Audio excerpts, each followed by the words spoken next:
বানাবো শুধু কচুর শাক। তেল দিয়ে দিলাম, ওই যে কড়াইয়ে তেজপাতা আছে দিয়ে দিলাম কড়াইয়ে, আর কাঁচা লঙ্কা আছে, কাঁচা লঙ্কাগুলো দিয়ে দিলাম। এই কাঁচা লঙ্কাগুলো আর ইয়েগুলো পেঁয়াজগুলো ভাজা হয়ে গেছে, এখন কচু শাকগুলো দিয়ে দিচ্ছি, দিয়ে একটু নাড়াচাড়া করবো। মশলা বেটে রেখেছি, লঙ্কা, আদা, জিরা, এগুলো এখন জল দিয়ে ইয়ে করে নিচ্ছি, দেবো। কড়াইটা ভুলে গেছি কচুর শাকে, এগুলো নাড়াচাড়া করতে পারছি না। ঢাকা দিয়ে একটু ঝাম দিবে, তারপরে নাড়াচাড়া করছি। স্বাদ মতো লবণ দিয়ে দিলাম।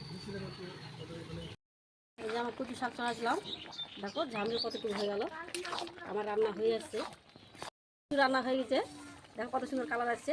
আর যদি ভালো লাগে বেশি বেশি করে শেয়ার করে দাও, আর বেশি বেশি করে কমেন্ট করে দেবে, আর সাবস্ক্রাইব করে দেবে। নমস্কার। আজকে এইটুকুই রান্না, আজকের জন্য টাটা। টাটা।